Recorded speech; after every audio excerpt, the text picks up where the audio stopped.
Hello viewers, আসসালামু আলাইকুম। Candid রেসিপিতে আপনাদের স্বাগতম। আজ আমি আপনাদের একটি চকলেট কেক বানিয়ে দেখাবো। চলুন দেখে নেওয়া যাক।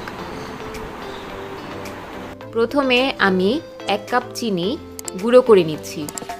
চিনিগুলো যেন পাউডারের মতো হয়ে যায়, সেজন্য আমি এখানে ব্লেন্ড করে নিয়েছি। এতে খুব সহজেই মিশে যাবে। এরপর আমি 3টা ডিম নিয়ে নিয়েছি আর কুসুমগুলো আলাদা করে নিলাম।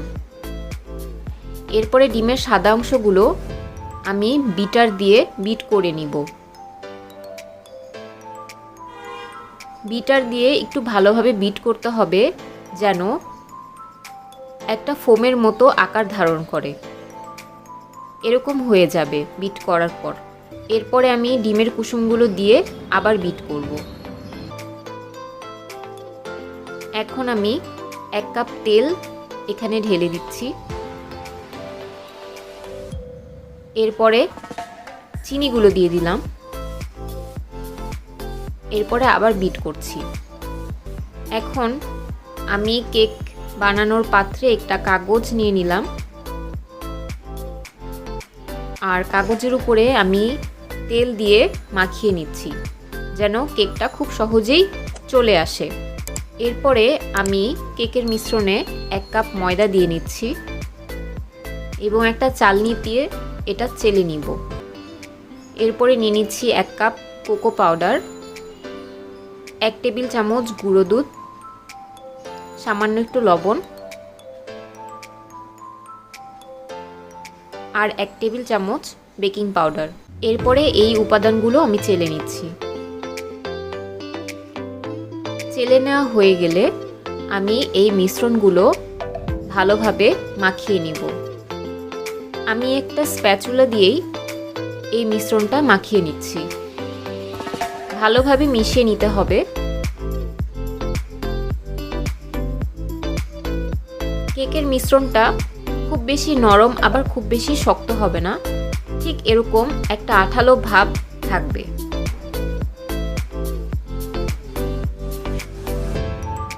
এরপরে আমি এই মিশ্রণটা কেক বানানোর পাত্রে ঢেলে নিচ্ছি। আমি এখানে একটু ভ্যানিলা এসেন্স দিয়ে নিলাম। ভ্যানিলা এসেন্সটা স্কিপ হয়ে গিয়েছিল, তাই আমি এখন দিয়ে নিচ্ছি। এরপরে আমি চুলায় একটা কড়াইয়ে আমি কেকের মিশ্রণটা এভাবে বসিয়ে দিলাম। এরপরে আমি এটাকে ঢেকে দিব। ঢাকনার ছিদ্রটাকে আপনারা লবঙ্গ বা কাগজ দিয়ে আটকিয়ে দিতে পারেন। কিছুক্ষণ পরে আমি এটা উঠিয়ে দেখব কেকটা হয়েছে কিনা। আমি একটি টুথপিকের সাহায্যে দেখে নিচ্ছি কেকটা হয়েছে কিনা।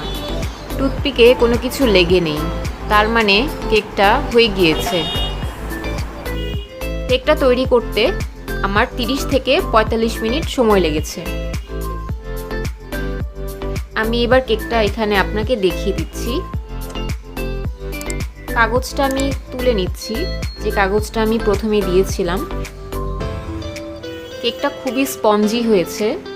আমি এখানে কেকের ডেকোরেশনের জন্য কিছু স্প্রিঙ্কেলস ব্যবহার করছি। স্প্রিঙ্কেলসগুলো যেন কেকের সাথে লেগে থাকে, এর জন্য আমি 5 মিনিট চুলায় একটু গরম করে নিব। এরপরে আমি এটা ফ্রিজে রেখে দিব। আমি 2 থেকে 3 ঘন্টা পর ফ্রিজ থেকে বের করে আপনাদের কেটে দেখাচ্ছি। খুবই সফট এবং স্পঞ্জি এই চকলেট কেকটা আপনারা খুব সহজেই বাসায় তৈরি করতে পারেন। খেতে খুবই সুস্বাদু। খুবই অল্প সময়ে এটি আপনি যে কোনো সময় তৈরি করতে পারেন। বাইরে অস্বাস্থ্যকর কেক কেনার থেকে আপনারা ঘরেই কয়েকটা উপাদান দিয়ে খুব সহজেই এই কেকটি তৈরি করতে পারেন। ক্যান্ডিড রেসিপিতে থাকার জন্য আপনাদের ধন্যবাদ। আমার রেসিপিটি ভালো লাগলে চ্যানেলটি সাবস্ক্রাইব করবেন। আল্লাহ হাফেজ।